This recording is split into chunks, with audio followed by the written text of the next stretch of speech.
Tous mes rêves d'enfance se réalisaient en fait. Je rêvais d'être chanteur, j'étais chanteur. Je rêvais très grand, c'est devenu très grand. J'avais tout qui allait.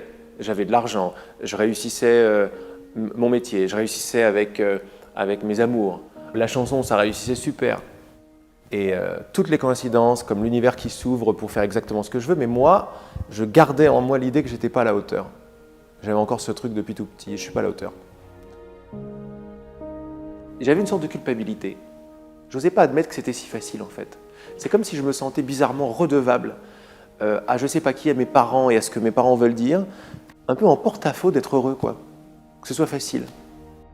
Tu sais, c'est tellement fort cette idée dans la société qu'il faut souffrir, c'est pas à la hauteur, pas mérité, coupable, machin, le gros truc lourd et tout. Pourquoi je me sens pas bien, je suis angoissé, c'est quoi cette angoisse quoi? Je suis allé explorer en fait le désespoir, quoi. Parce qu'il était toujours là, je fais bon, ok, on y va, c'est trop dur de résister à ça, donc j'y suis allé.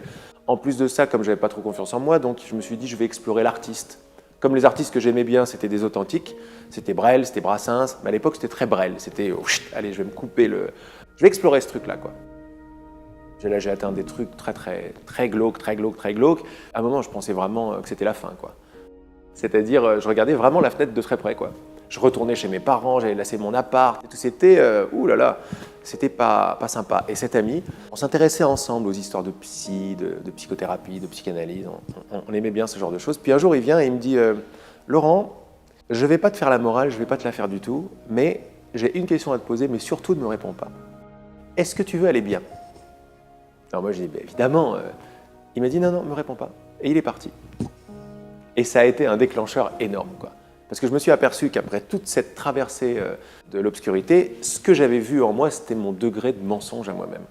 Je réalisais pas à quel point je pouvais me mentir. Devant la glace, je jurais des trucs et c'était pas vrai. En fait, je veux pas aller bien.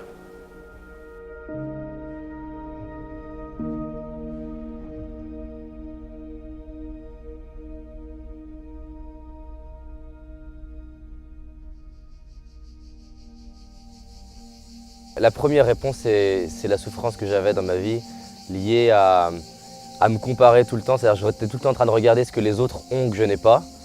Cette personne, elle est plus à l'aise que moi, cette personne, elle parle plus vite que moi, cette personne, elle raconte plus de blagues que moi. Et donc du coup, j'étais en fait tout le temps frustré de ne pas être assez. J'étais mal dans ma peau, j'étais timide, j'arrivais pas à m'exprimer, j'arrivais pas à oser plein de choses. Et en parallèle de ça, je me disais, mais en fait, ça sert à quoi de vivre? Donc si j'arrive pas à être heureux, si j'arrive pas à faire ce que j'aime, et si j'arrive pas à être en lien avec les autres, et en fait, autant me suicider. Au bout d'un moment, je me suis dit, donc si je change rien, rien va changer. Donc c'est soit je me suicide et je le fais vraiment et je vais au bout, soit je change quelque chose. Et si je faisais des petites choses tous les jours, qu'est-ce qui pourrait se passer? Et si j'expérimentais de parler en public, d'aller parler à l'inconnu? Il y a une phrase, moi, qui me parle énormément aujourd'hui, que j'adore transmettre et partager au maximum partout où je passe. C'est en fait, je ne sais pas ce qui est possible ou non, alors je décide d'agir comme si tout est possible. Quand il y a une personne qui me dit, mais je ne sais pas si je vais réussir ce truc-là, je ne sais pas si je peux le faire, je ne sais pas si je suis en capacité de le faire, j'adore lui poser la question, est-ce que tu es à 100% certain que tu ne peux pas y arriver? Et en fait, la réponse, elle est non. C'est vrai, en fait, il y a une petite partie de moi qui croit que c'est possible. D'abord, est-ce que tu es ouvert à la possibilité que ce soit différent? Et là, tu vas t'apercevoir en général non. Quand je vois que je tiens à mon drame, c'est ce que m'a dit mon copain, est-ce que tu veux aller bien? Je lui ai dit oui, mais en fait, je mentais. Je tenais à mon drame. Ça, c'est la plus grande clé, quoi. Je tiens à aller pas bien. Évidemment, par confort. J'aime bien, est-ce que ce soit la faute des autres? C'est mon premier amour que ce soit la faute des autres. Surtout de mes parents. C'est pas de ma faute, quoi. Je fais au mieux, mais c'est pas de ma faute. À un moment, t'en as marre de ce truc-là. Tu dis, il y a peut-être une autre solution. Les bouddhistes disent une chose par rapport à la souffrance, ils disent que ça peut être comme un aiguillon qui nous oblige à sortir la tête hors de l'eau. Et à un moment, une situation peut être tellement insatisfaisante qu'on a deux solutions, soit se laisser écraser par la souffrance, soit essayer justement de s'en extirper. Je me suis fait mettre à la rue. Bon, j'étais relativement jeune, hein, j'avais 19 ans, j'étais technicien en entreprise, je faisais un métier que je détestais, je n'aimais pas du tout. Ma copine venait de me quitter, avec mes parents c'était épouvantable et je venais de perdre mon travail. Je ne savais pas très bien où aller. Derrière moi, j'avais plus d'endroit pour me réfugier. Je me suis fait agresser plusieurs fois dans la rue, je me suis fait voler de l'argent, j'étais en train d'errer dans les rues, j'ai croisé un vieux copain qui lui est en foyer de jeunes travailleurs. Ben, il me dit écoute viens avec moi, puis c'est comme ça que je me suis retrouvé en foyer de jeunes travailleurs. Même dans cette situation, j'avais toujours tendance à regarder le bon côté des choses, parce que pour moi une chose négative, ce n'était pas forcément négatif. La vie essaie de me pousser à voir les choses autrement. Bien sûr, c'était pénible, le corps souffre, le mental souffre, mais au-delà de ça, ça me donnait l'opportunité, c'est une façon de me dire, c'est pas par là qu'il faut aller. Il me restait, à l'époque c'était encore des francs, il me restait 50 francs, j'avais pris un billet de train et je suis monté à Paris. Je ne savais pas du tout ce que j'allais faire à Paris, mais mon intuition me disait, va à Paris, et je me suis dit, peut-être qu'il y a des opportunités là-bas. J'ai frappé un peu à toutes les portes parce que je voulais d'abord des réponses. Le moi que nous croyons être, c'est une conscience de soi qui est une image, quoi. Quand on dit je voudrais savoir qu'est-ce qu'il pense de moi, le moi dont on parle, c'est l'image que j'ai de moi, c'est pas moi. En fait, on ne sait pas qui on est. On ne sait pas qu'est-ce qui fait quoi en moi, on ne sait pas. La grande souffrance, c'est qu'on croit qu'on sait. Lâchez vos certitudes, vos richesses, tout le reste, c'est vos certitudes de comment ça marche. Ouvrez-vous à la possibilité que vous ne savez pas comment ça marche. Mais un adulte, sa plus grande peur, c'est de dire « je ne sais pas ». Quand j'annonce « je ne sais pas », je m'ouvre la porte à la connaissance. Alors je me dis « mais à quoi ça sert d'avoir raison, quoi ?» Je m'aperçois que toute ma vie, c'est pour avoir raison. Et avoir raison, c'est ma souffrance. Les croyances sont créatrices de limites. Je le vois tout le temps. Et je suis attentif aux croyances. C'est-à-dire que les gens parlent, ils vont vous dire des réalités. La vie, c'est comme ça, de toute façon. Mais de toute façon, la société, c'est la cata. Ça, c'est une phrase qui ne veut rien dire. Qu'est-ce que c'est que la société d'abord? La société de qui? La société d'où? Quelle société? Le pilier de l'ego, c'est victime. Je suis un petit truc, le grand univers à l'extérieur, je suis petit victime. Si tu continues de dire c'est pas de ma faute, tu continues de déclarer la victime. Et il n'y a pas de problème avec ça, c'est une expérience. Mais ne t'attends pas à avoir des grandes révélations de créateurs si tu es en train de maintenir victime. Point final. Mais il y aura des gens pour qui ça sera un outrage, ben qu'est-ce que tu veux? Toutes les excuses en soi qu'on se raconte, elles ont un sens. On ne se raconte pas une excuse par hasard. Si je me dis oui, mais moi je ne peux pas parce que j'ai des enfants, c'est parce que vraiment j'ai des enfants. Et on ne va pas se mentir, des enfants, c'est une complexité. La personne se dit oui, mais moi j'ai pas l'argent, on ne va pas se mentir. Ne pas avoir l'argent, c'est une complexité. Là où en revanche c'est faux, c'est de se persuader soi-même que parce que j'ai cette complexité, ça n'est pas possible. Et la question en fait qui casse l'excuse, j'adore poser, c'est est-ce qu'il existe au moins une personne sur cette terre qui, avec les mêmes circonstances que toi, le fait ou peut le faire? Et la réponse est toujours oui. Donc moi, ce que j'aime avec les excuses, c'est de dire, c'est pas qu'elles sont fausses, elles ont un sens, mais elles sont pas vraies non plus. Elles sont ni vraies ni fausses en fait. C'est moi qui choisis de l'histoire que je vais me raconter à moi-même. Il y a une idée qui est très répandue dans le monde, c'est « je crois ce que je vois ». C'est pas « je crois ce que je vois ». Eh bien, je vous invite à retourner l'idée. Je vois ce que je crois. Jouez avec cette idée-là. Et là, vous allez avoir toutes les réponses à toutes ces questions-là. Parce que moi, je n'ai pas des réponses, moi, pour quelqu'un, quoi. J'ai juste joué avec l'idée qu'en fait, j'étais responsable de voir ce que je voyais. Comment? Par la croyance et par ce que je demandais. Je vais vivre ce que je décide de croire. Donc la question que je me suis posée, c'est qu'est-ce qui fait qu'une personne a l'énergie ou pas? Et qu'est-ce qui se passerait si j'expérimentais de gérer mon énergie intérieure? Parce que finalement, si ça ne vient pas de l'extérieur, si ça ne vient pas de mon chef, mais juste de moi, qu'est-ce qui se passerait si je m'entraînais en moi à créer l'énergie? Je suis docteur en médecine, j'ai exercé la médecine pendant 25 ans. La médecine que je qualifierais de médecine de famille.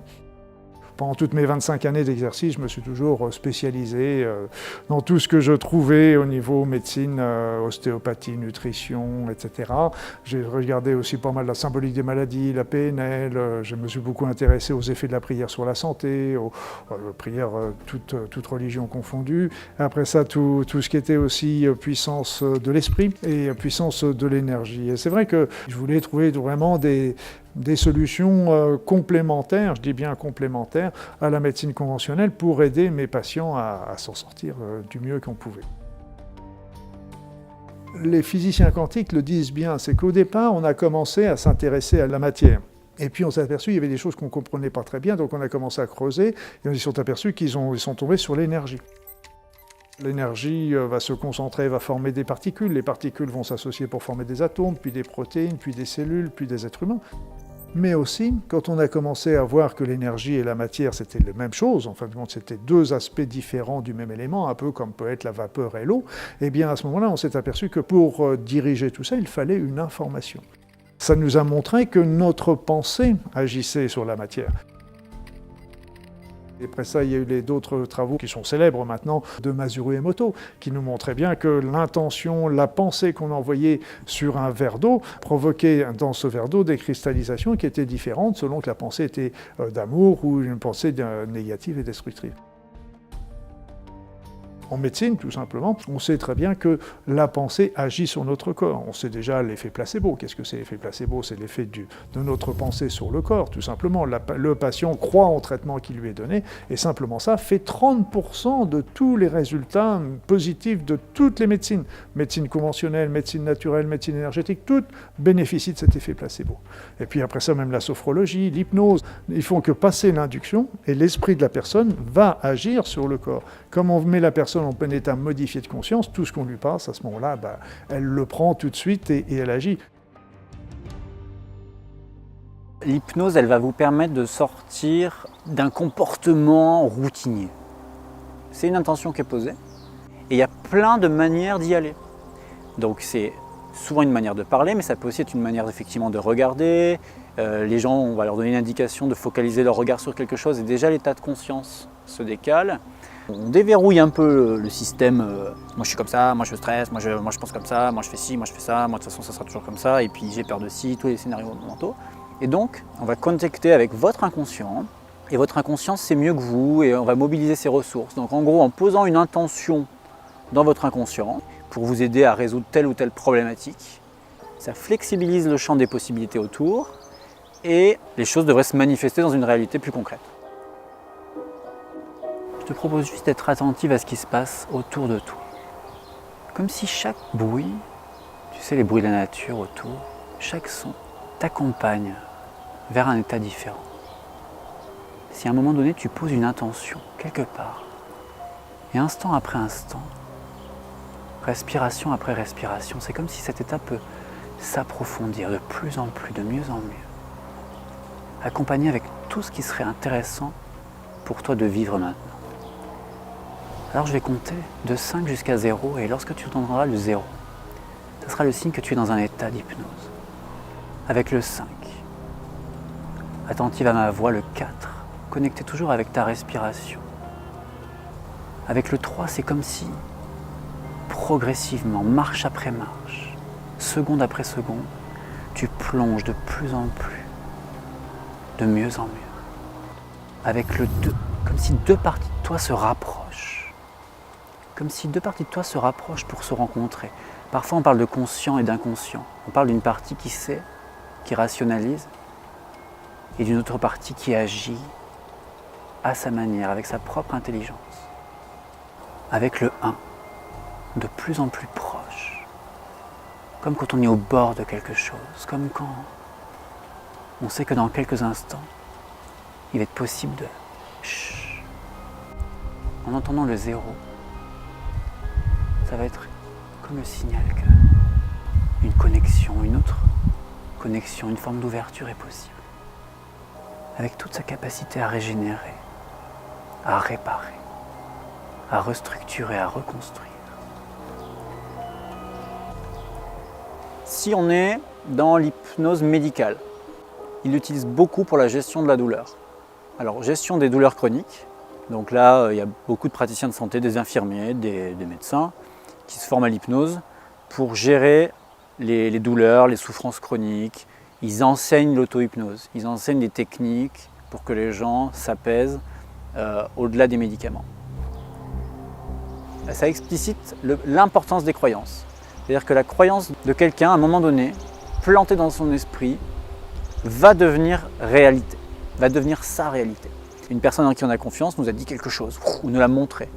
Et ça devient un message qu'on intègre, et ce message, il agit. Et c'est pour ça que l'hypnose, elle a entre autres, elle a cette petite saveur de perturber les croyances bien implantées, Déjà en les secouant un peu, et puis potentiellement en suggérant d'autres champs de possibilités.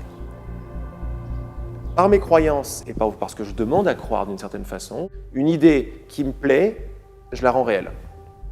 Voilà mon pouvoir. Ton pouvoir, il est là, mais il est énorme. Ton pouvoir, c'est de rendre réelles des idées. C'est ma pensée qui attire les situations. Donc déjà, on prend conscience que ma pensée attire des situations. Et là, justement, comme le disent très bien les psychiatres et les psychologues, ils le disent, ok, nous avons un inconscient et un conscient, et ce n'est pas notre conscient qui nous dirige. Notre inconscient nous dirige dans 99% des cas. Or, cet inconscient, il est programmé par toute notre éducation. Moi, je suis ancien kiné, ostéopathe, etc. Et recevant beaucoup de personnes que les autres thérapeutes n'arrivaient pas à résoudre, je me suis penché un peu plus sur les aspects psycho-émotionnels donc des personnes que je recevais. Ce que j'observe surtout, ce qui bloque les gens, c'est les croyances négatives et les conditionnements, beaucoup. Voilà, par exemple, l'enfant, on leur a dit qu'ils n'étaient pas à la hauteur, ou ils étaient bons à rien, etc. Toute leur vie, ils ont programmé des comportements en relation avec ces paroles qui ont été dites ou ce qu'eux, ils ont pensé à l'époque du jugement qu'on a pu avoir sur eux. De manière automatique, on est tout le temps sur ce fonctionnement. On émet tout le temps des pensées.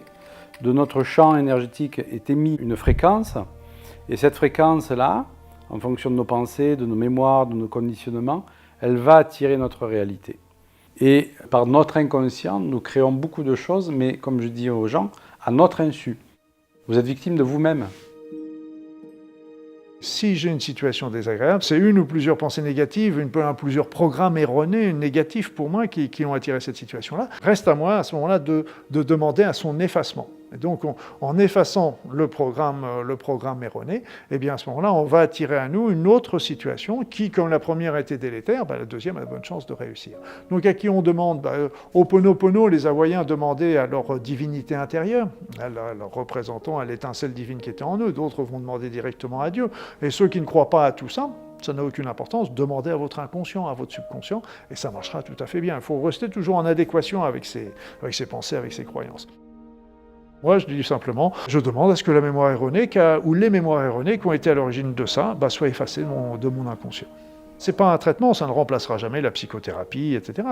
C'est une philosophie de vie qu'on peut utiliser largue à main nue pour améliorer notre quotidien. Et là, d'un seul coup, nous ne sommes plus des victimes. On n'est pas en train d'attendre que la vie passe, elle passe devant nous. Moi, j'en connais combien de personnes qui attendent toujours que quelque chose arrive dans leur vie.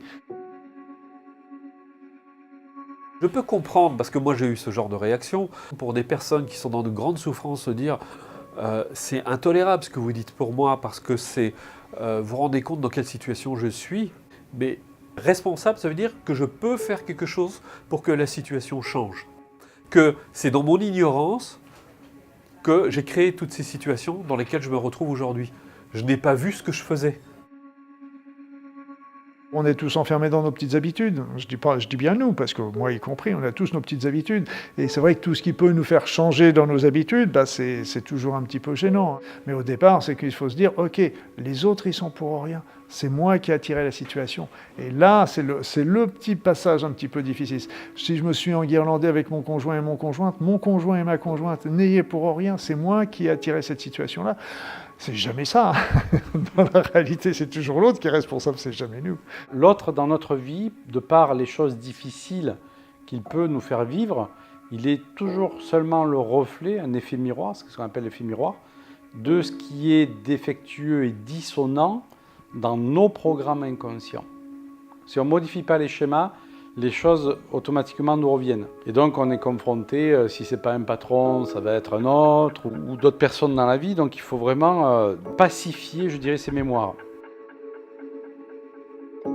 Je crois que le but de tout thérapeute, c'est de reconnecter la personne au fait qu'elle n'est pas impuissante.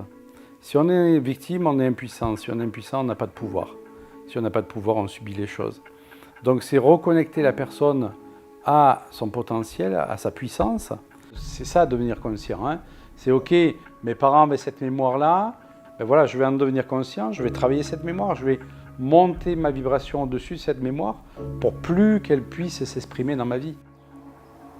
Moi j'aime bien dire que quand notre vibration elle change, si vous êtes bloqué par un trauma dans votre vie et tout, et qu'avec une séance d'hypnose ça débloque, ça laisse une autre vibration pour attirer autre chose. Et après, on va poser la question, ok, qu'est-ce que tu aimerais voir se manifester dans ta vie au final? Puisque la vie c'est... là j'aime bien reprendre les paroles de Miguel Ruiz qui a écrit les 4 accords Toltec, il dit la vie c'est comme un chef-d'œuvre et vous êtes l'artiste de votre vie. On ne naît pas tous avec les mêmes prédispositions génétiques, familiales, environnementales. Mais c'est pas parce qu'on n'a pas été super bien servi au départ qu'on va se débrouiller moins bien qu'un autre. On le connaît bien ça dans les jeux de cartes, de toute façon. Voilà. Si on développe certaines choses, notamment l'intelligence du cœur, même si on n'a pas reçu un super jeu de cartes, on peut arriver à se débrouiller aussi bien que quelqu'un d'autre, voire même mieux. Moi, je reçois beaucoup de personnes, et c'est normal, qui soulèvent tout ce qui ne va pas, qui soulignent tout ce qui ne va pas. Elles voudraient arriver à ça, elles n'y arrivent pas. Et le fait de focaliser sur ce qu'on ne veut pas, c'est bien connu, on fait persister cet état de choses dans ce qui ne va pas dans notre vie. Donc c'est pour ça que pour moi, c'est important de plus focaliser sur ce qu'on ne veut plus, mais de focaliser sur ce qu'on veut. Un pilote de rallye, c'est exactement ça. Hein. S'il focalise sur ce qu'il veut éviter, il va rentrer dedans. Hein. Donc le pilote de rallye, lui, ce qu'il fait, il ne regarde surtout pas ce qu'il veut éviter, il regarde là où il veut aller. Il regarde la direction qu'il veut prendre. Comment trouver ce qui m'inspire, ce que certains vont appeler un rêve, d'autres des aspirations, un objectif. Déjà, la première chose, c'est de réaliser que c'est une illusion qu'un jour vous vous leviez en ayant 100% de la réponse. Parce qu'en fait, on aurait un vrai problème. Si là, moi, je vous disais, je sais 100% ce que je veux faire dans ma vie, ça veut dire que c'est fini. Ça veut dire que je ne peux plus rien découvrir, ça veut dire que je ne peux plus rien remettre en question, ça veut dire que je ne peux même plus évoluer. Quand déjà tu te rends compte que tu n'as pas besoin de trouver toute la réponse, tu ne te concentres pas sur est-ce que je connais la totalité de mes rêves, mais plutôt est-ce qu'il y a des trucs qui m'inspirent plus que d'autres. Et là, on n'est plus dans la même chose. On n'est pas sur est-ce que tu as trouvé ou pas, on est sur est-ce que tu es dans la bonne direction ou la mauvaise direction. Il y a ceux qui ne savent vraiment pas ce qu'ils veulent parce qu'ils ont peur de savoir ce qu'ils veulent.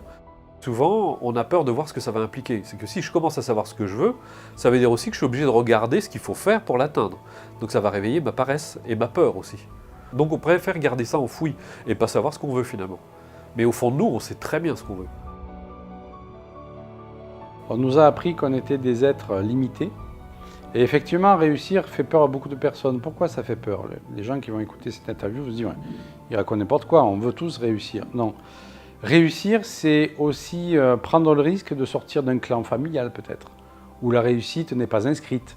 Donc si moi je réussis alors que les autres ne réussissent pas, ben, je risque d'être pointé dans le clan, je risque de perdre l'amour des miens. Et il suffit que j'ai peur de l'inconnu, je ne vais pas réussir, parce qu'effectivement, c'est affronter l'inconnu. Donc on retrouve effectivement beaucoup de personnes qui ne veulent pas réussir et qui vont avoir peur de leur propre lumière intérieure. Parce que se raccorder à sa propre lumière intérieure, c'est se donner l'idée que nous sommes des êtres illimités. Et on nous a tellement muselé notre liberté que devenir libre, ça peut faire peur à beaucoup de personnes. En fait, je crois que dès lors qu'on passe son temps à se demander si tout est possible, comment serait ma vie, au niveau couple, au niveau pro, au niveau spirituel, au niveau contribution, si tout le temps on se pose cette question-là, et bien du coup, je ressens qu'il se passe quelque chose en moi et à partir de là, je bâtis une vie différente. Les gens attendent l'extérieur pour devenir. Mais non, ce qui fait que tu réalises tes rêves dans 10 ans, c'est qui tu es. Parce que notre monde extérieur, c'est le reflet du monde intérieur. Si je m'aime profondément, les gens vont commencer à m'aimer profondément. Si je me vois comme une opportunité, les gens vont me voir comme une opportunité. Je me suis aperçu que dans notre société, un des premiers trucs qui est cassé avec cette idée d'être un petit moi séparé qui doit réussir à faire quelque chose, c'est l'imagination. D'ailleurs, l'imagination, elle n'est pas... Si, il y a les poètes, les artistes, les cinéastes. Autrement, c'est des enfants, c'est des gentils. Mais c'est complètement idiot parce que l'imagination, c'est totalement divin, quoi. T'imagines quelque chose, ça te met en joie. Tu vas vibrer cette joie et c'est la vibration qui va amener le truc. Donc, ce n'est pas la chose en elle-même que tu imagines. Quand je reviens au pouvoir de l'imagination, je retourne au créateur que je suis. Parce que tu fais appel à un pouvoir supérieur. On s'aperçoit que dans la pratique et dans la nature, les choses les plus simples sont les plus efficaces. C'est le mental de l'homme qui aime bien compliquer les choses. et passer par des process très difficiles et très compliqués. Comment serait ma vie si j'accédais à l'abondance sur tous les plans de mon être? Moi, c'est une question que je pose tous les matins. Je sais pas, tout est possible. Maintenant, dans ce tout est possible, par quoi je peux commencer? Par quoi je peux commencer qui est suffisamment petit pour que je me sente capable de le faire, mais suffisamment grand pour que ça me pousse à grandir? C'est changer une petite brique de mon programme intérieur. Parce que chaque fois que je change une brique, ben oui, c'est pas des résultats exceptionnels tout de suite, mais brique par brique, à long terme, ça crée des résultats exceptionnels. C'est comme l'avion. Il faut 80% d'énergie cinétique, là comme ça, et où l'avion il a à peine décollé pour pouvoir le lancer. Mais si tu ne maintiens pas l'énergie jusque-là, il ne décollera jamais. La plupart des gens, ils s'arrêtent ici parce qu'ils disent « mais regarde tout ce que j'ai fait pour ça, ça ne sert à rien ». Si on s'en réfère juste au livre Le Secret pour la loi de l'attraction, c'est un peu limite. C'est intéressant, mais c'est un peu limite. Vous pensez argent et l'argent arrive. Pour moi, c'est une part du gâteau. Hein. Après, il y a quand même des notions. Voilà. C'est pas parce qu'on est spirituel, dans l'intention et tout ça, il ne faut pas à un moment donné sortir de son lit, faire 2-3 mails, je veux dire faire des trucs quoi. Enfin, les pensées. Les gens qui veulent arrêter de fumer en hypnose, ah ben ils imaginent. Hein. Des fois, ils imaginent qu'ils arrêtent de fumer, ben ils fument. Non, il faut qu'il y ait ce lien là avec la réalité des comportements. Et là, c'est vraiment la question du comment pour moi. T'as des personnes, il y a juste besoin d'être honnête avec vous-même. Elles ont besoin de bosser plus parce que clairement, elles font pas grand-chose. Là, on est typiquement dans la personne qui en fait se dit j'ai un rêve, je le ferai plus tard. Et là, dans les 24 heures, il n'y a quasiment rien qui est investi dans le projet. Donc là, oui, c'est sûr que si tu bouges pas, il va rien se passer. Et que des fois, c'est important d'appuyer sur l'accélérateur. Maintenant, il y a un autre type de personnes qui utilisent l'accélérateur déjà très bien. Et peut-être que ce serait bien de freiner. Faire plus, c'est savoir aussi à quoi vous dites non à partir de maintenant. C'est pas un non à vie, c'est un non pour laisser de l'espace pour faire une nouvelle expérience. J'ai exercé la médecine pendant 25 ans. J'ai appris plein de choses avec mes patients, que je remercie d'ailleurs au passage, parce que j'ai vraiment dépassé des moments extraordinaires avec eux et je pense que c'était réciproque. Et on a fait vraiment des grands échanges, j'ai vraiment appris plein de choses avec toutes les formations que j'ai faites, etc. J'aurais pu continuer jusqu'à ma retraite. Parce que là, j'avais mon travail qui tournait bien, ça marchait bien, j'avais aucun souci. Tous mes patients étaient contents, j'étais conscient avec eux, etc. Mais à un moment, j'ai senti qu'il y avait que j'étais plus en adéquation avec mes pensées, qu'il fallait que j'évolue, que je passe à autre chose, etc. Alors évidemment, il y a toujours le fait d'arrêter pour passer à autre chose. Mais bon, ce que je veux surtout, c'est pas arriver le jour de ma mort en me disant « Ah, si j'avais su, j'aurais pu faire ceci. Ah, je regrette de ne pas avoir fait cela. » Dans le fond, je ne sais pas ce qui est possible ou non. Mais il y a un truc que je sais, c'est que si je ne le fais pas, à la fin, je ferai partie de 95% des personnes, comme dit Bonnie Ware, qui allaient étudier et interviewer les personnes dans leur fin de vie, qui disent « je regrette ». Ce dont je sais, et ce dont chaque personne sait, c'est que si je n'expérimente pas et si je ne teste pas, j'aurai des regrets. Et j'ai validé avec moi-même que peut-être je ne vais pas y arriver. Mais au moins, je veux me dire à moi-même, j'ai testé, j'ai expérimenté. Il n'y a qu'une seule peur, fondamentalement, c'est la peur de l'inconnu. Et souvent, la plus grande inconnue, c'est justement nous-mêmes. On ne se connaît pas. Les gens pensent que se connaître, c'est s'analyser, c'est lire plein de livres sur la connaissance. C'est pas du tout ça. Se connaître, c'est s'explorer. C'est se regarder, c'est commencer à regarder ses propres processus, comment ça fonctionne, c'est faire l'expérience de l'être. Ça se résume aussi autrement, l'adresse commence par la maladresse. Regardez, vous apprenez une langue étrangère, vous balbutiez, ce sont des échecs d'une certaine manière. Mais ils sont indispensables puisque je ne maîtrise pas encore. Donc petit à petit, je vais me parfaire et je vais arriver à parler parfaitement couramment anglais. En passe à l'action, qu'est-ce qui se passe? Je découvre des personnes, je fais des erreurs qui sont en fait des apprentissages, je vais découvrir des trucs par erreur auxquels je n'avais pas pensé. Ça me pousse à m'aimer. Ça me pousse à croire en moi. Si je ne vis pas d'échecs, si je ne vis pas de difficultés et que même je réussisse, je vais avoir peur d'échouer dans 2 ans. Je vais me dire, oh, mais si j'ai un échec, et si on me rejette, et si on ne croit pas en moi? J'aime bien les Américains sur certains aspects, il n'y a pas tout dans tout, mais ce que j'aime bien les Américains, c'est qu'ils respectent toujours les gens qui ont essayé de créer quelque chose. Oui, qui marche, ça ne marche pas. Je veux dire, en France, malheureusement, vous avez monté une entreprise, vous faites faillite, et bien pour vous remonter, pour en relancer une autre, bonjour, on n'est pas prêt de vous redonner cette opportunité-là. Là-bas, par contre, c'était, je ne sais pas comment c'est aujourd'hui, mais c'était tout à fait différent. Il y a quelques années, on vous disait, OK, au moins, vous avez tenté de faire quelque chose. Ça n'a pas marché, c'est pas grave, ça marchera mieux la prochaine fois. OK, on va vous aider pour faire la deuxième fois. Peut-être que je vais faire faillite, là. Je le vivrai mal. Et je ne vais pas le vivre mal indéfiniment. Il y a bien un jour où je vais me relever. Et ce que j'aime là-dedans, c'est que bon, après mon étape de souffrance, je vais me dire, bon, OK, et qu'est-ce que je fais d'autre? Et je vais pouvoir recommencer à partir de qui je suis devenu. Le problème n'est pas de tomber, l'important c'est de se relever. On dit d'ailleurs ça au ski également, ceux qui tombent jamais au ski, c'est ceux qui progressent pas. Parce qu'il faut toujours tomber, parce que la chute va toujours nous apprendre d'aller un peu plus loin. Et je sais que c'était rigolo parce que j'avais développé une philosophie quand j'étais gamin, c'est que dans toute situation que je vis, il y a toujours quelque chose de positif.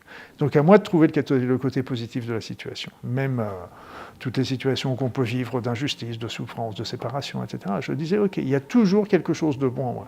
Regardez avec du recul le nombre de situations où on a souffert, qui ont été difficiles à vivre, qui ont pu mettre même du temps, mais on s'aperçoit toujours qu'en fin de compte, ça nous a porté, ça nous a amené sur un chemin qu'on n'aurait pas pris autrement, et qui est un chemin justement qui est très positif pour nous. Comment est-ce que vous vous sentiriez avec l'idée, la certitude que tout ce qui se passe est parfait? Genre, c'est pour mon plus grand bien à chaque fois. Et pour le bien de tous à chaque fois. Joue avec cette idée. Et imagine, tu sors de cet appart et tu es persuadé de ça. Je veux dire, chacun de tes pas, ils vont être très très différents de bon, qu'est-ce qu'on fait maintenant? Tu t'en fous de qu'est-ce qu'on fait maintenant? Tout est parfait. Maintenant, je vais juste découvrir à quel point c'est parfait. Est-ce que ça vous est déjà arrivé, par exemple, d'être licencié, de vous dire mais pourquoi je suis licencié, et après coup de vous dire merci, gratitude, t'as bien fait. Moi j'accompagne des gens, et à longueur de journée j'ai ça. Heureusement que j'ai été licencié, heureusement qu'on s'est séparé de moi, heureusement qu'on m'a dit non. Et donc en fait on va réaliser que quoi que je vive, je peux en faire quelque chose. Et peut-être que si je vis ça, c'est que j'ai à grandir en fait. Je crois que plus on va dans la lumière, si on en veut vraiment, plus on va voir qu'il y a des obstacles à vraiment s'abandonner à ça. Et les obstacles, c'est les autres côtés, les côtés un peu plus sombres, un peu plus lourds. Et donc, il faut les voir. On ne peut pas faire fi de nos angoisses, nos peurs et tout. Au contraire, elles vont remonter, quoi. Quand on a des souffrances en nous, l'univers va essayer de nous les montrer. L'univers, peu importe comment on l'appelle, de notre inconscient, chacun mettra le nom qu'il veut, ça n'a aucune importance. Et moi, j'avais un monsieur que j'affectionne particulièrement, que j'admire particulièrement, c'est le docteur Bach, Édouard Bach, celui qui a fait les petites fleurs de Bach, parce qu'il disait, quand nous tombons malades, ça veut dire que nos actions dans la vie physique ne sont pas en adéquation avec nos aspirations profondes.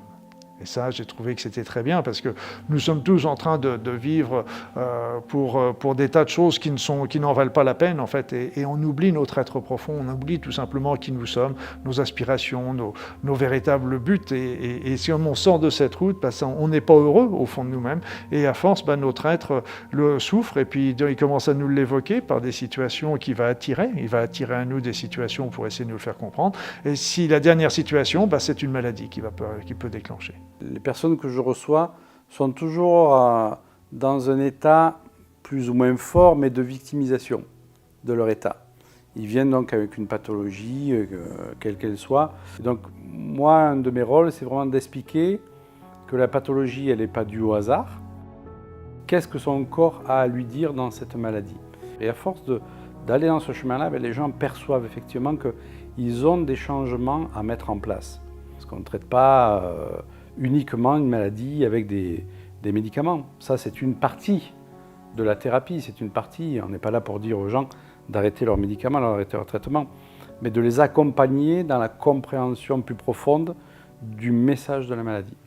Mais le corps, il sert à ça, c'est super. Le corps, c'est l'instrument que prend la conscience pour explorer la matière. Parce que mon corps répond à mes idées. Si j'ai l'idée d'être un contrôlant de ma vie, mon corps, il va être comme ça. Parce que j'ai intérêt à bien faire, quoi. Et j'ai une grosse responsabilité. J'accepte. Parce que déjà, quand j'accepte, j'envoie une vibration d'acceptation. C'est déjà dans la famille de l'amour, l'acceptation. Et mon univers commence à changer comme ça. On dit dans la méditation, il ne faut surtout pas essayer d'éliminer les pensées, il faut leur donner plus d'espace. C'est comme si vous avez un cheval sauvage, si vous le contraignez, vous l'enfermez dans un box, par exemple, il va tout casser. Vous lui donnez un grand pré, il va s'ébattre et au bout d'un certain temps, il va se calmer, il va s'apaiser. En fait, il faut apprendre à apprivoiser nos énergies, il faut apprivoiser nos pensées, il ne faut surtout pas les contraindre. On n'est pas en train de se coller un plus en se disant tout est merveilleux, tout va bien, parce que ça ne fonctionne pas de toute façon. Tu es victime de ton mental? Oui, mais derrière ça, il y a un but. Un but que tu as demandé à ton insu. Lequel? Être victime. Ah, c'est-à-dire ne pas être toi. Ne pas être le grand créateur, être un petit truc qui essaye. Si je demande d'être un petit truc qui essaye, ben je demande aux pensées, je fais merci les pensées de tourner très vite. T'as vu comme tu as retourné le truc? Donc tu n'es plus victime des pensées qui tournent très vite, tu es le créateur des pensées qui tournent très vite. À partir de là, tu te poses et tu te dis est-ce que j'ai envie de continuer? Et là, tu es dans la meilleure position. Tu es là, tu es... Non, j'ai pas envie de continuer, ça me fait chier. Mais c'était une bonne expérience. Je ne me sors pas du monde par la guerre, mais par l'amour. Ça, c'est l'amour. L'amour voit. Donc je vois que ces pensées, j'ai demandé qu'elles soient là. Je suis anxieux, c'est une vibration de non-confiance. Donc qu'est-ce que je demande à l'univers avec cette vibration-là? Il va me donner les preuves que j'ai raison. L'univers me donne les preuves que j'ai raison. Pourquoi l'univers nous donnerait des choses si on est tout le temps en train de se plaindre? C'est pas possible. Combien je vois de personnes qui n'arrêtent pas de se critiquer quand je leur demande de mettre une valeur sur 1 et 10, il y a beaucoup de gens qui ne plafonnent pas au-delà de 6, quoi. Pourquoi? Parce qu'ils sont souvent dans un process de devoir correspondre à ce qu'on attend d'eux. Ils se sont dissociés d'eux-mêmes et ils vont essayer d'agir en fonction des autres, de contenter les autres, de faire leur vie en fonction de ce qu'ils pensent qu'on attend d'eux. Et donc la générosité, c'est quoi? C'est reconnaître ses talents, c'est reconnaître ce qu'on sait faire, c'est reconnaître ce qu'on est capable de faire, ce qu'on voudrait faire aussi. Parce qu'on peut avoir une écoute intérieure que dans la mesure où on est centré sur nous-mêmes. Si on est toujours nos antennes branchées sur l'extérieur et sur les autres, on ne peut pas être connecté à ce que notre petite voix veut nous dire. Alors oui, c'est sûr que nos environnements, ils ont un impact. Quand j'avais mon père qui doutait peut-être que j'allais créer mon entreprise ou que j'allais réussir, ou des amis qui ne croyaient pas, c'est clair que ça a un impact. Mais en fait, je suis responsable de plusieurs choses. Déjà, je suis responsable de l'histoire que je vais me raconter.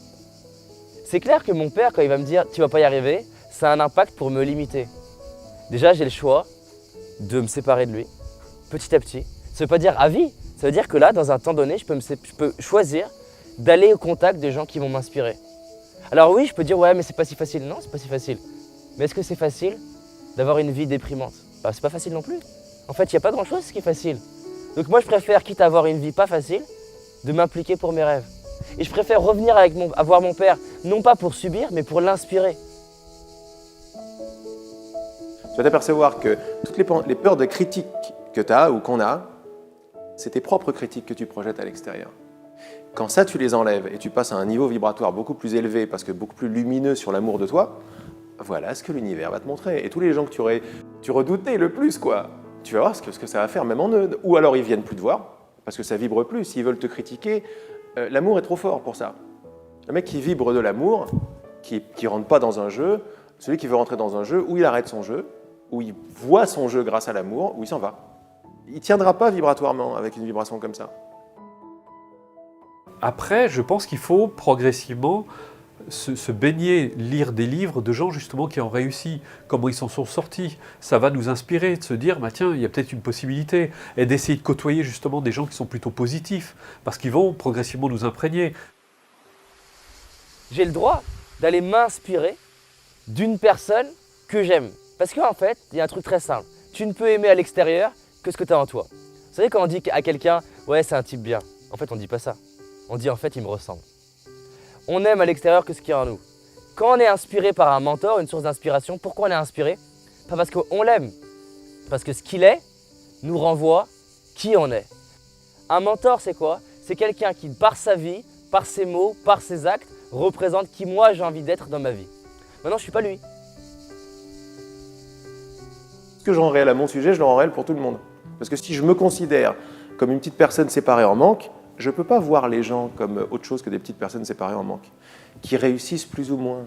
Et après, on rentre dans des trucs compliqués, parce que si quelqu'un réussit, je vais lui en vouloir. Parce que c'est pas naturel que quelqu'un réussisse, c'est pas moi. Pourquoi? Pas parce que je suis jaloux. Parce que beaucoup plus en profondeur, je suis un avec cette personne. On est un, on est la réussite. Et donc, pourquoi lui réussit, pas moi? Il y a quelque chose qui ne va pas là-dedans. On a effectivement la notion de si on accède à quelque chose de bien, c'est qu'on le prend à quelqu'un d'autre ou qu'il ne va pas y en avoir assez. Non, et c'est pas ça du tout. En fait, la vie, l'univers peut créer en abondance et il peut y avoir pour tout le monde. La question la plus importante après tout ça, c'est qu'est-ce que je veux vraiment? Je fais la loi d'attraction et j'ai compris comment ça marchait pour m'attirer un bon compte en banque et voilà. Et une super petite copine.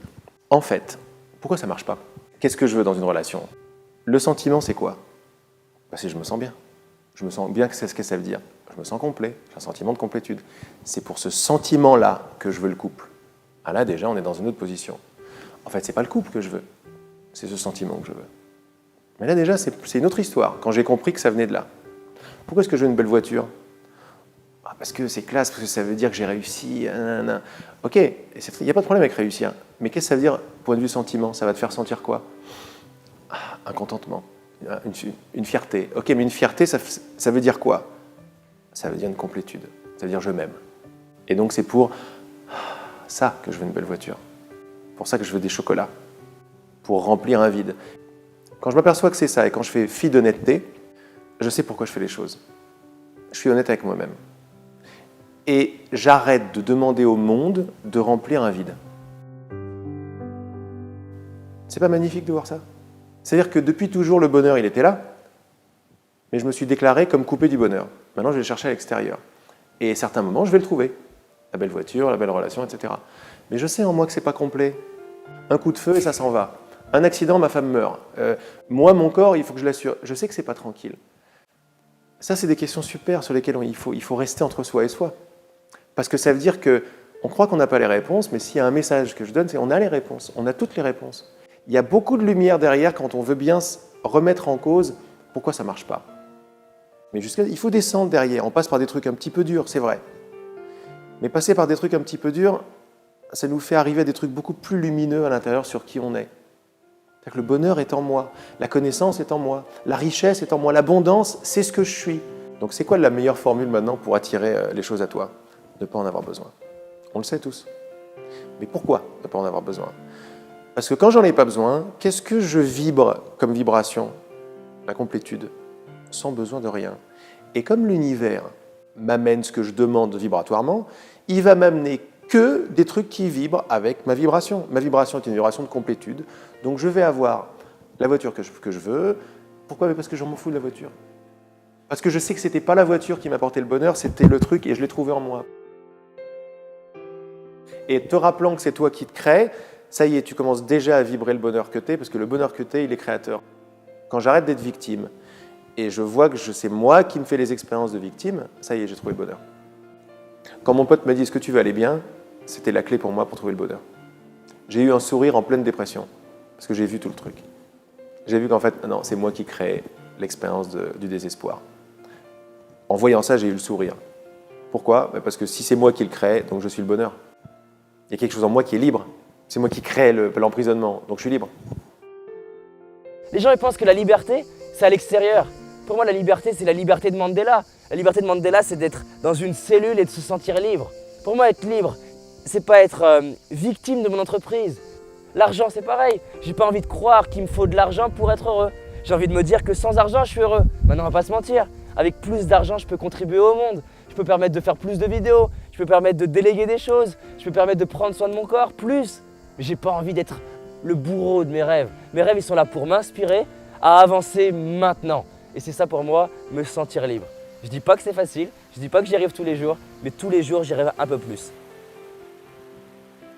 On se rend compte qu'on a cherché le bonheur à l'extérieur, on se rend compte que quoi qu'on puisse acquérir, on n'obtient pas ce que l'on désire.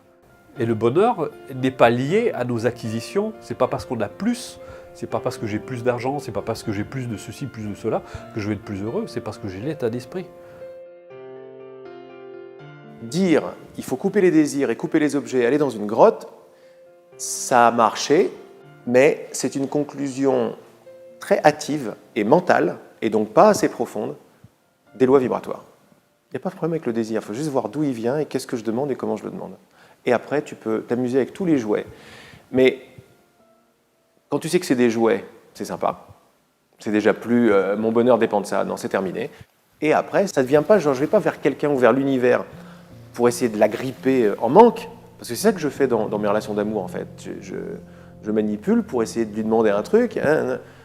Donc je demande à quelqu'un de remplir un vide que moi j'arrive pas à remplir. C'est pas de l'amour ça, c'est du marchandage. Quand je comprends ça, quand je vais voir en moi la possibilité que je peux vibrer par tout seul la complétude, là en général, l'univers va me montrer quelqu'un qui vibre pareil que moi et ça sera plus la même relation.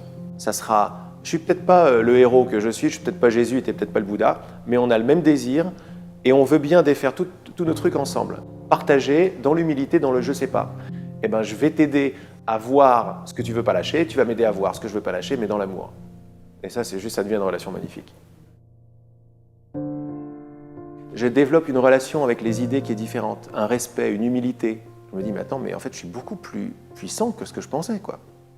Mais j'utilise ma puissance avec des idées d'impuissance. C'est-à-dire que c'est avec ma puissance que je ne peux pas ne pas être. Parce que si je suis créateur, comme on le dit là, je suis très puissant, en fait. Mais je joue avec des idées de « je suis une petite chose impuissante ».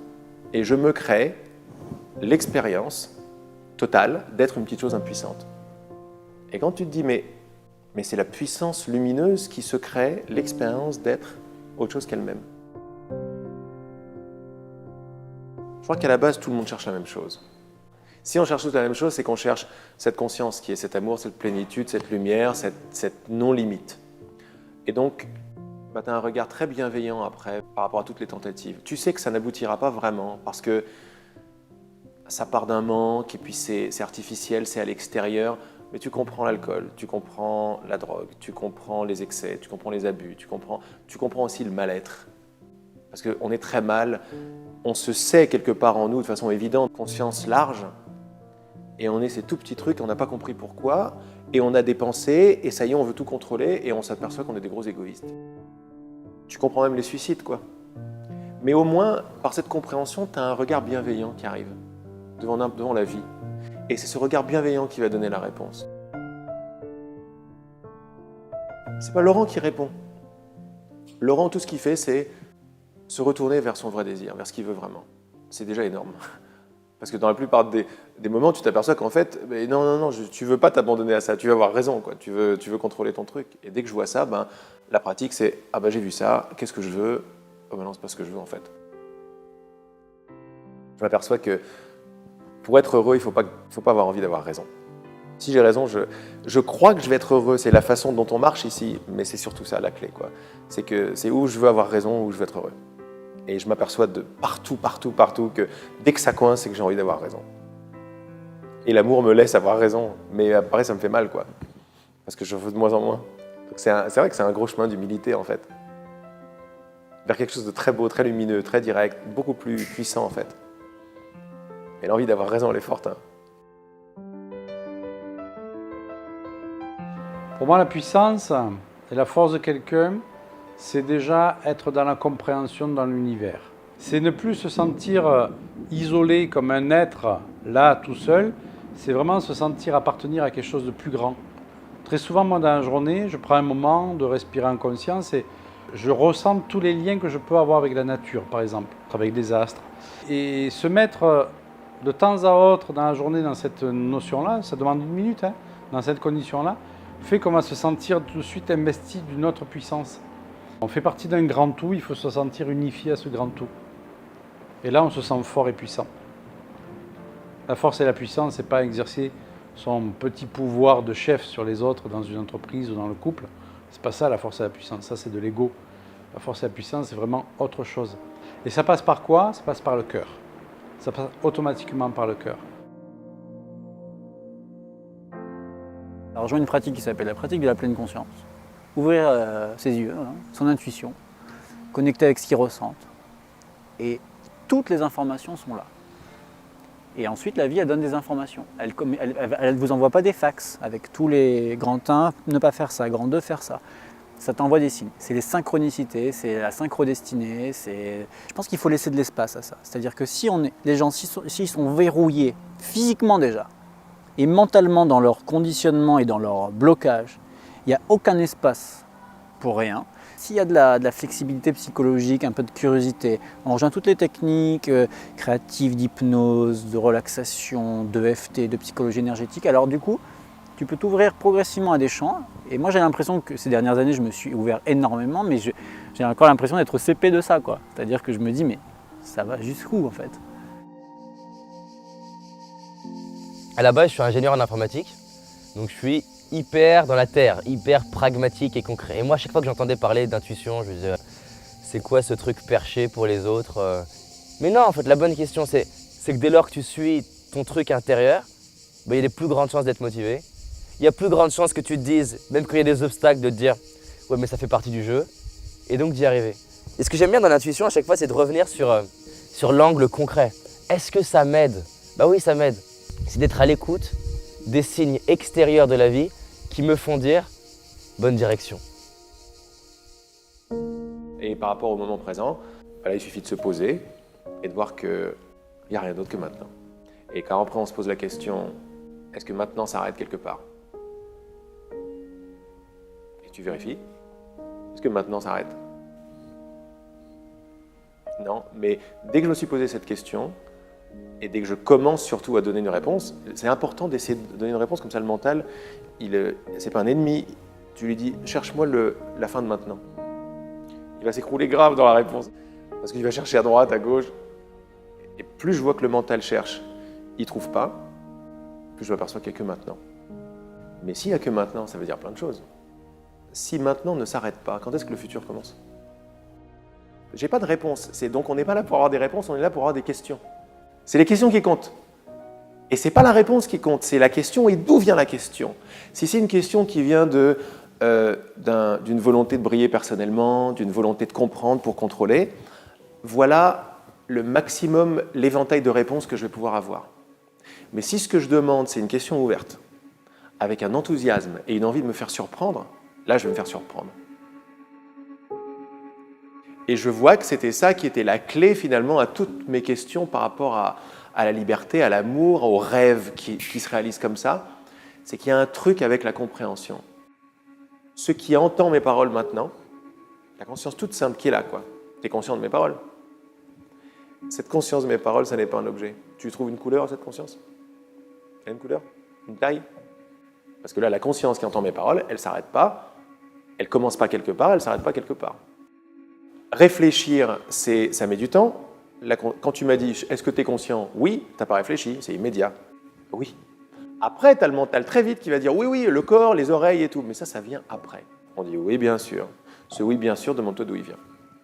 Tu auras toutes les réponses. Oui, bien sûr. Mais c'est une évidence, donc ça ne vient pas de mon mental. Non. Ça vient de l'évidence d'être conscient.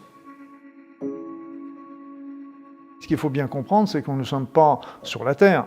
Un monde avec 7 milliards d'individus, nous sommes 7 milliards de mondes qui sont reliés par une pensée commune, par cet espace-temps. Nos pensées s'attirent, donc on rentre dans le monde des autres et les autres entrent dans le nôtre, mais nous sommes toujours le chef, les seuls dirigeants de ce monde. Et c'est pour ça que tout ce qui se passe dans mon monde, j'en suis quelque part l'auteur.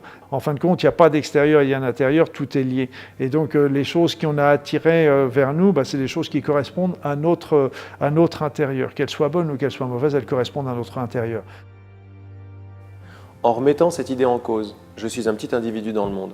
Je veux avec cette idée, je vais la laisser me révéler des trucs. Et si elle commençait à me révéler que non, le monde est en moi, sympa, alors je ne sais pas ce que ça veut dire. Je vais me faire lapider si je dis ça sur la place publique. Mais je m'aperçois que la place publique, quand tu me dis ça, les gens et tout, en fait, c'est tes propres pensées de doute qui prennent la forme d'un théâtre avec des gens qui vont pas être d'accord avec toi. Je raisonne parce que c'est pareil en moi. Il n'y a pas d'autre.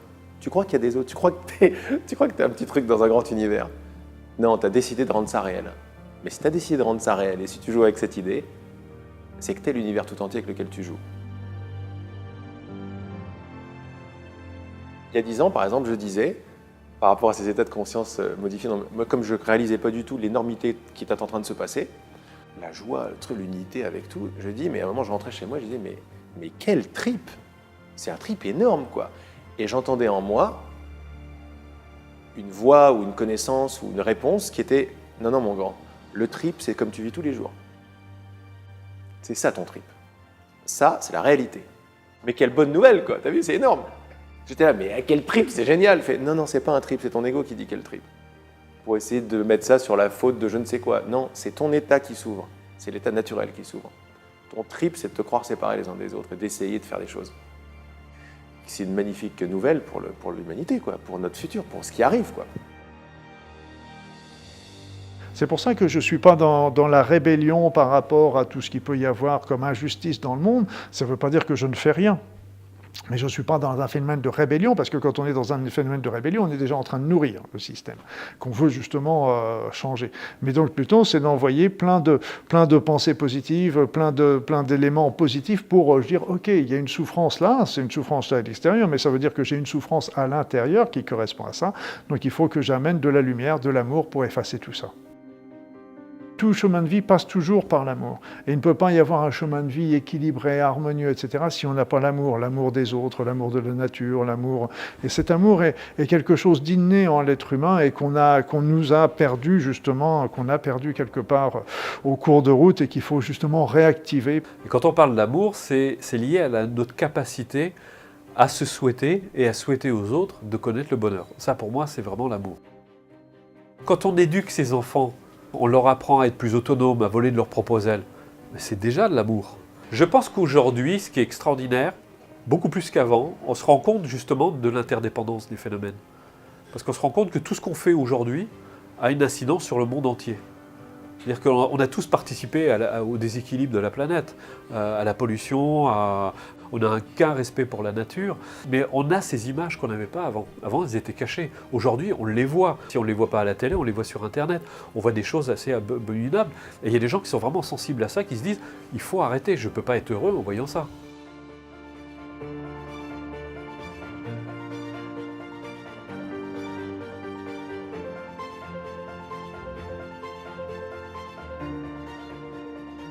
Notre conscience augmente, notre conscience s'élève. Et là, aujourd'hui, le niveau de conscience n'a jamais été aussi important dans l'humanité et on est capable de faire aujourd'hui, avec notre pensée, avec notre amour, des choses qu'on n'aurait pas pu, qu'on aurait cru impossible il y a encore, ne serait-ce que quelques années. Je dis bien 5 ans, 10 ans, 20 ans, c'était pas possible. Aujourd'hui, la puissance de notre esprit n'a jamais été aussi forte et ne continue de croître. Et c'est aussi ce qui dérange un petit peu l'équilibre du monde actuellement. Le temps s'accélère, hein. Je suivais les enseignements d'un maître indien qui disait « Les initiations que je vous donne à l'heure actuelle, qui nous donnait au bout de plusieurs semaines, hein, il nous disait « Mais il aurait fallu passer 10 ans auprès d'un maître pour les avoir dans le temps passé. » Et donc je dirais que cette loi d'action-réaction est beaucoup plus rapide qu'avant. Donc quand on va poser quelque chose de positif, le résultat, il peut arriver très rapidement. On le voit surtout quand on a une action dissonante. Ben, je dirais le coup de bâton, le retour de bâton est très rapide. Tout passage transitionnel, donc toute transition, est toujours difficile à vivre. Et donc c'est toujours très chaotique. Ce qu'il faut, c'est voilà, apprendre à surfer sur la vague et non plus à ramer à contre-courant, quoi. Pour moi, aussi bien à l'échelon individuel qu'à l'échelon général, il n'y a pas d'obligation. Rien n'est jamais écrit. Et donc, rien n'est jamais écrit. Ce qu'on sait aujourd'hui, c'est que dans notre espace-temps, les énergies montent. Ok, mais elles nous montent si elles montent, ça veut dire qu'elles nous emmènent vers de plus en plus de conscience, vers quelque chose de positif. Cette montée, elle sera ce qu'on en fera. Parce que justement, si on peut en faire quelque chose de merveilleux, tout comme on peut en faire quelque chose de difficile. Et là, il faut bien comprendre que tous les astrologues, tous les voyants ne me contrediront pas, parce qu'en fin de compte, ils le savent très bien, c'est que quand on fait une prédiction aujourd'hui, c'est une prédiction par rapport à la situation d'aujourd'hui pour demain. Et donc, si aujourd'hui on change des situations en disant, bah tiens, je vais changer de métier, je fais une rupture ou je me mets avec quelqu'un, donc on change le présent, on va changer le futur. Et là, les anciens travaillaient beaucoup avec les voyants, mais c'était pas pour se dire, ah là là, mon Dieu, ça va être malheureux parce qu'il va y avoir des choses tristes qui vont arriver. Non, non, s'il y avait des choses positives qui étaient annoncées, ben, ils faisaient tout pour que ça se déclenche. Si c'était des choses négatives, ils faisaient tout pour que ça change. Donc rien n'est jamais écrit. Et donc là encore, l'avenir, elle sera ce qu'on en fera. Je suis responsable de ma vie, je suis responsable de mes émotions et je vais aller brique par brique changer mon système de pensée. J'ai pas fini, t'as pas fini, personne n'a fini. C'est la même information, revue et revue et revue sous des angles différents qui permettent de l'intégrer à un niveau plus corporel et d'en faire une norme et un fonctionnement. La clé, c'est pas de connaître les clés. La clé, c'est de s'entraîner à les intégrer dans sa vie par ses actions. Et comme dit Gandhi, incarne le changement que tu veux voir dans le monde, incarne le changement que tu veux voir chez tes enfants, tes amis, tes parents, les gens que tu aimes, brique par brique. Pour avoir la réponse, je réalise que je suis assis dessus. En fait, je suis la réponse que je cherche.